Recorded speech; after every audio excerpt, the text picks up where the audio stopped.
நமஸ்காரம். அஸ்ட்ரோபிருந்தா கோயம்புத்தூர்லேருந்து.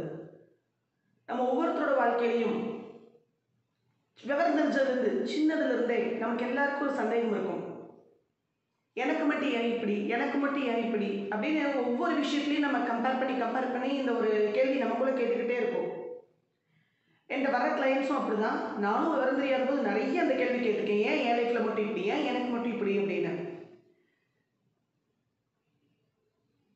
இதுக்கு ஒரே ஒரு ஆன்சர் என்ன அப்படின்னு நம்ம தேடி தேடி தேடி தேடி தேடி ஏன் அப்படி ஏன் அப்படின்னா உடனே உனக்கு சுக சௌரியம் கிடைக்கலையா, பணம் கிடைக்கலையா, ஓகே உனக்கு குரு நீச்சமாக போச்சு, உனக்கு குரு கெட்டு போச்சு, சுக்கிரன் கெட்டு போச்சு, உனக்கு வீடு அமைய மாட்டேங்குதா, உனக்கு செவ்வாய் நீச்சமாயிடுச்சு, செவ்வாய் பாவ வீட்டில் உட்காந்துட்டு இருக்கு, உனக்கு தந்தையோட ஆதரவு முழுசாக கிடைக்கலையா, அப்பாவோட உனக்கு சப்போர்ட் உனக்கு கிடைக்கலையா, சூரியன் கெட்டு போச்சு, சூரியன் கேதுவோட சேர்ந்துருக்கு, ராகுவோட சேர்ந்துருக்கு, 9ஆம் மாதம் கெட்டு போச்சு, இப்படி பல ஆயிரம் காரணங்கள் நமக்கு இருக்கு ஜாதகத்தில். ஆனால் ஏன் அது கெடுது நம்ம ஜாதகத்தில்? எதனால நம்ம ஜாதகத்தில் மட்டும் கெட்டிருக்கு? பலாயிரம் கோடி பேர் ஜாதகத்தில் இருக்கு, பலாயிரம் கோடி பேருக்கும் பலாயிரம் பிரச்சனைகள் இருக்கு. ஏன் நம்ம ஜாதகத்தில் சில குறிப்பிட்ட பாவங்கள் சில குறிப்பிட்ட கிரகங்கள் கெட்டு இருக்கு? அதுக்கு ஒரு காரணம் இருக்கும்ல. ஏன் எனக்கு ஏன் எனக்கு ஏன் எனக்குன்னு சொல்லி நம்ம தேட ஆரம்பிச்ச போது தான் நமக்கு கிடைச்ச அந்த ஆன்சர் கர்ம பதிவுகள். டிஎன்ஏவோட கர்ம பதிவு. கர்மா இல்லைன்னு சொல்லலாம், டிஎன்ஏங்கிறதுலாம் சுத்த ஹம்பக்குன்னு சொல்லலாம், யார் என்ன வேணாலும் சொல்லலாம். பாரம்பரியத்துக்கும் டிஎன்ஏக்கும் எந்த ஒரு வித்தியாசம் இல்லை. மரபணு அப்படின்னாலே பாரம்பரியம் தான், மரபணு தொடர்பு அப்படின்னாலே பாரம்பரியம் தான். விசித்திர ஜோதிடம் அப்படிங்கிற புக்கில் முதல்லயே இதை பற்றி நிறைய டீட்டெயில்ஸ் எல்லாம் இருக்கு, மறைமுகமாக இன்டெப்டாக இருக்கு. இந்த நட்சத்திரங்களுடைய கர்ம பதிவு பற்றியெல்லாம் ஆல்ரெடி நிறைய பேர் குறிப்பிட்டிருக்காங்க. என்ன யாருமே ஓப்பனாக டைரக்டாக தைரியமாக பேசலை. இன்னைக்கு பேசினாலே கல்வித்துறதுக்கு நிறைய ஆள் ரெடியாக இருக்காங்க. ஏன்னா வெறும் புக்கை மட்டுமே வச்சுக்கிட்டு மூல நூலுமே மட்டுமே வச்சுக்கிட்டு 1000 வருஷம் முன்னால் பொருந்தின சில விஷயங்களை இன்னைக்கு அதை மட்டுமே பொருத்திக்கிட்டு செவ்வாய் சூரியன் சேர்ந்தா பெண் விதவை அப்படிங்கிற மாதிரி இந்த பொதுவான ஒரு மூல நூல் ஆதாரங்களை மட்டுமே வச்சுக்கிட்டு பலன் சொல்லிட்டு இருக்கிறவங்க இன்னைக்கு நிறைய பேர் இருக்காங்க. அந்த மாதிரி ஆட்களுக்கு நடுவில் நட்சத்திரம்னா என்ன, நட்சத்திரங்கள் என்ன, நட்சத்திரங்கள் என்ன, பிளானட்ஸுக்கு சுயமாக ஒளிரும் தன்மை இல்லை அப்படிங்கிறது எல்லாருக்குமே தெரியும். சூரியனுக்கு அந்த தன்மை இருக்கு. ஏன் அப்படின்னா சூரியன் ஒரு பிளானட் கிடையாது. Sun is a star, illuminating star. நட்சத்திரங்களுடைய ஒளியை பெற்றுக்கொண்டுதான் கிரகங்கள் பிரதிபலிக்கின்றன, அதோட தன்மையை பிரதிபலிக்கிறது. அதனால தான் நம்ம எப்பவுமே நட்சத்திரங்களை தொட்டு சாரத்தை தொட்டு நம்ம பலன் எடுத்து சொல்லிட்டு இருக்கோம். டிஏவுடைய பேசிக் கான்செப்டே இதுதான். இப்போ நிறைய எனக்கே பர்சனலாக வருது, நான் அதெல்லாம் பெருசாக அட்டிக்கவே மாட்டேன். அந்த சேனலில் டிஎன்ஏ பற்றி அப்படி சொல்லிட்டு இருக்காங்க, மோசமாக பேசிட்டு இருக்காங்க, இப்படி மோசமாக பேசிட்டு இருக்காங்க. Normally I don't father any thing. ஏன்னா நான் யாரோட சேனல் அவ்வளோ சீக்கிரம் போய் பார்க்க மாட்டேன். வாலண்டியராக எனக்கு ரொம்ப நெருக்கமானவங்களே வந்து சில விஷயங்கள்லாம் சொல்லும்போது ஏன் இதை பாருங்க கொஞ்சம் அப்படின்னு சொல்லும்போது கொஞ்சம் லைட்டாக ஒரு செகண்ட் இரிட்டேட் ஆகும், அவ்வளோதான். அதுக்கப்புறம் இது வேற ஏதோ எரிச்சல், அதை வெளிக்காட்ட முடியாத போது இந்த மாதிரி வெளிக்காட்டுறாங்க. அப்போ ஏன் அவங்களுக்கு அந்த எரிச்சல் வருது?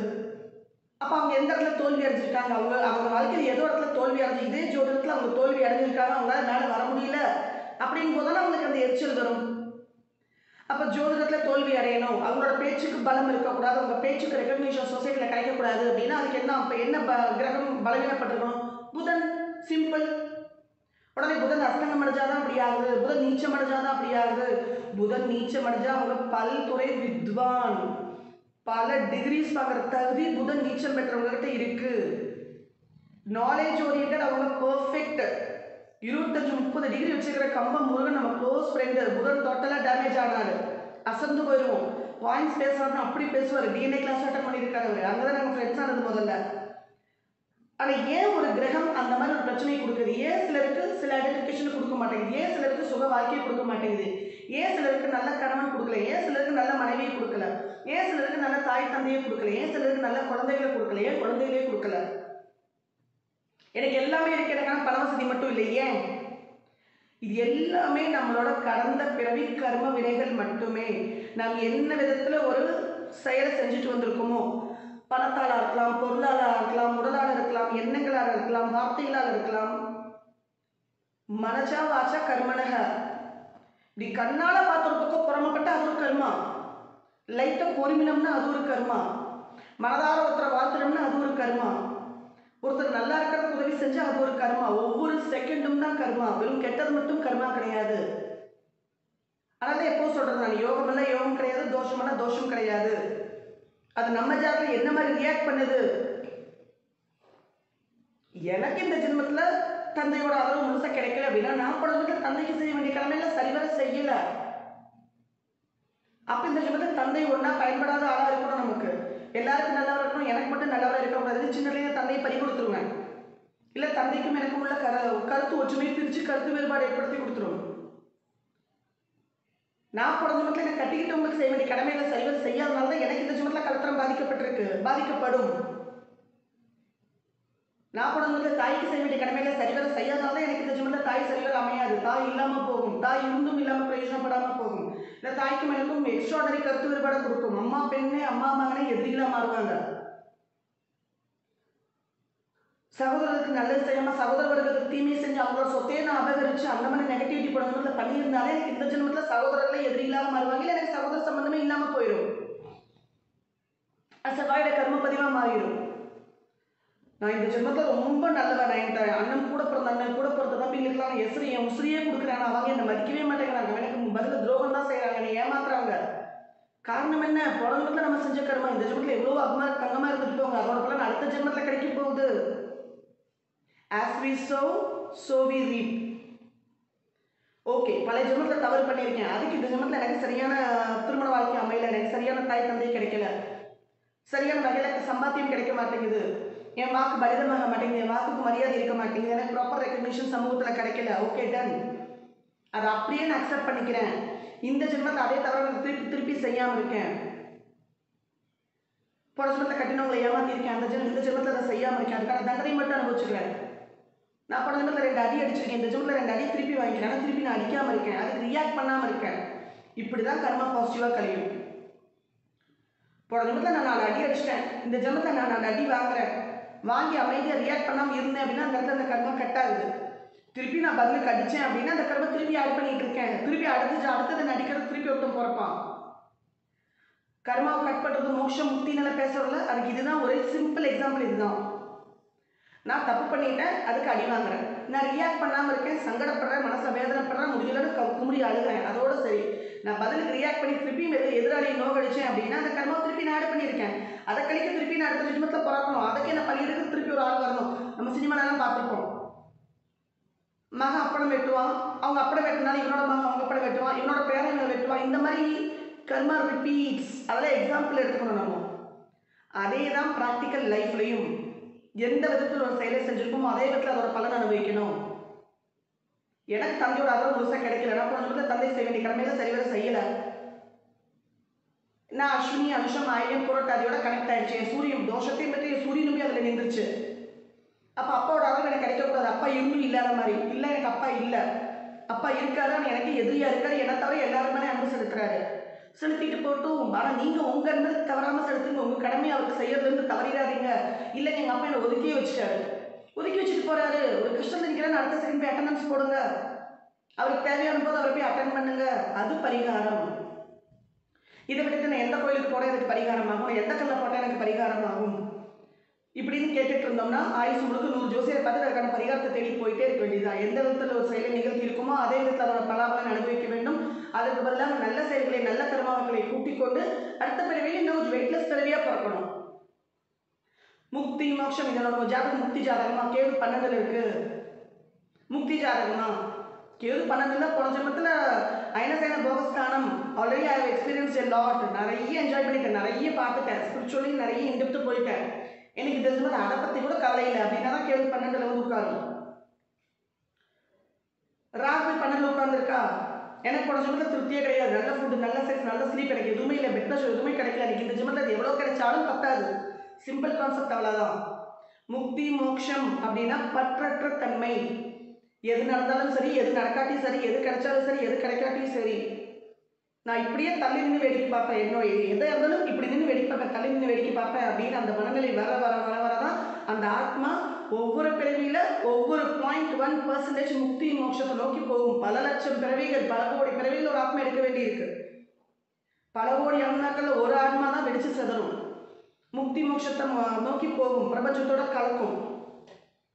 அதில் ஒன்றா நம்ம மாறணும்னாலே பல லட்சம் பிறவிகள் அதோட பிரயத்தனத்தை நம்ம இருக்கணும்.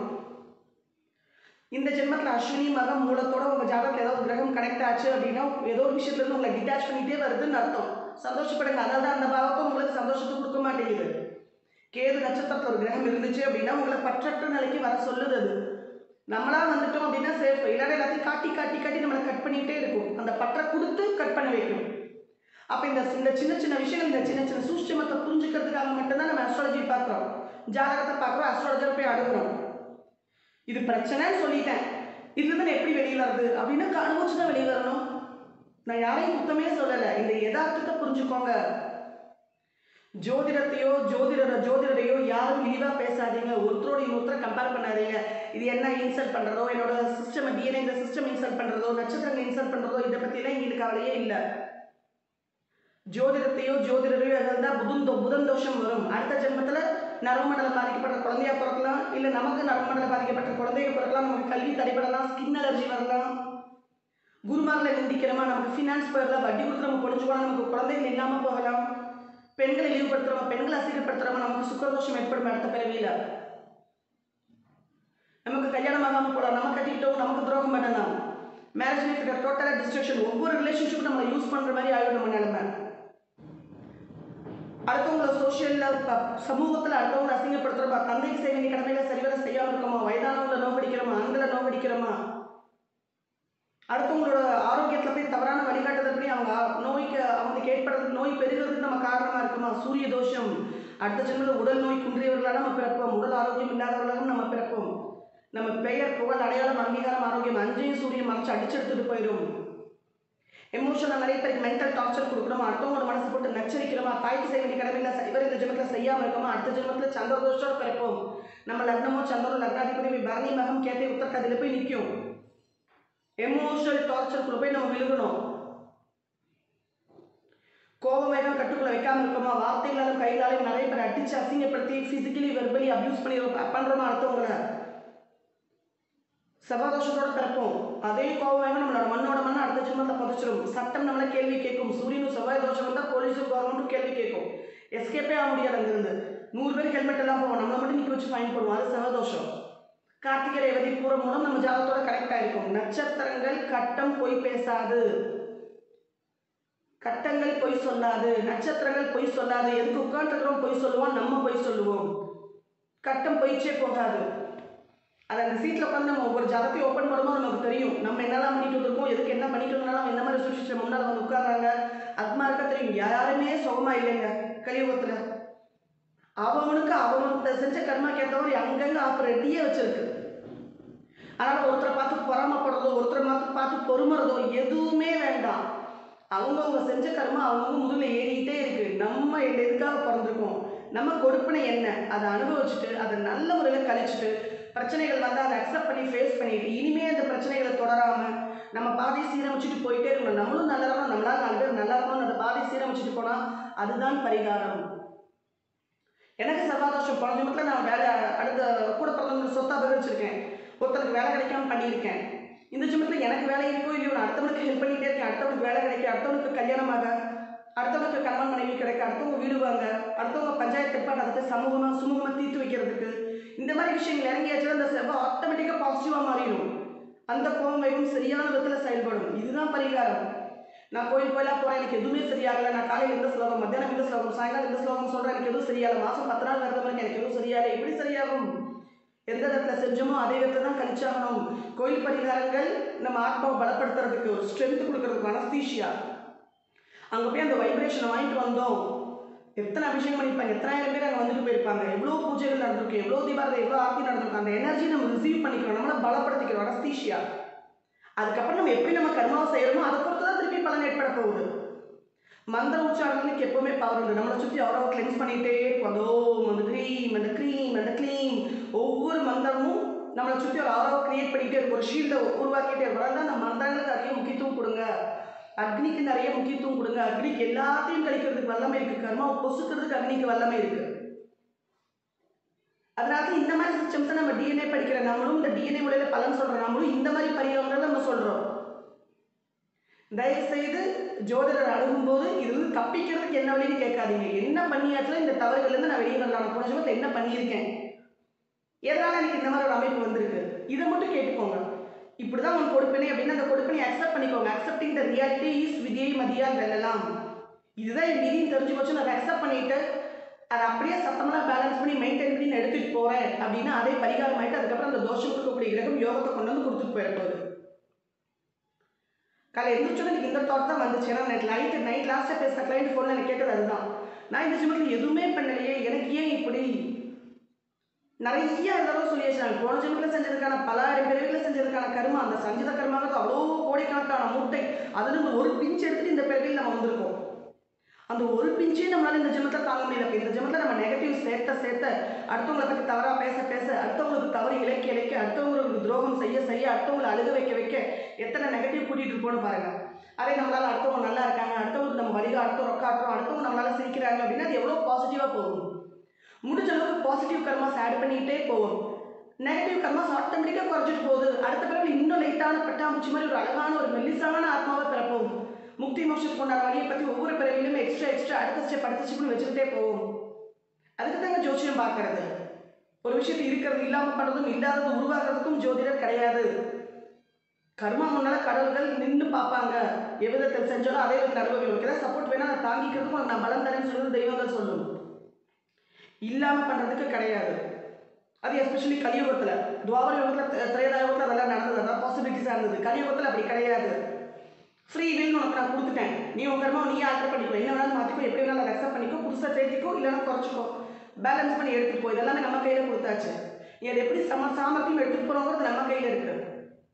Thank you so much. இனி அடுத்த ஒரு வீடியோ சந்திப்போம். வீடியோ பிடிச்சிருந்தா லைக் பண்ணுங்கள், ஷேர் பண்ணுங்கள், சப்ஸ்கிரைப் பண்ணாதவங்க இது வரைக்கும் சேனலை இனி சப்ஸ்கிரைப் பண்ணுங்கள். Love you always. தேங்க்யூ. கம்யூனிட்டியில் சில போஸ்ட் ரெமிடிஸ் எல்லாம் போடுறேன். அந்த கம்யூனிட்டியில் ஷேர் பண்ண முடியல நிறைய பேர் சொல்லியிருந்தனால கம்யூனிட்டியில் இன்ஸ்டாகிராமோட லிங்க் அனுப்பிச்சிருக்கேன். இன்ஸ்டாகிராமில் போனீங்க அப்படின்னா அதை காப்பி பண்ணி பேஸ்ட் பண்ணி ஷேர் பண்ண முடியும். இல்லை டெலிகிராம் இருக்குது, டெலிகிராமில் போனீங்கனாலும் காப்பி பண்ணி பேஸ்ட் பண்ணி ஃப்ரெண்ட்ஸுக்கெல்லாம் ஷேர் பண்ணணும். Love you all. உங்களால் தான் என்றைக்குமே நான். Thank you so much.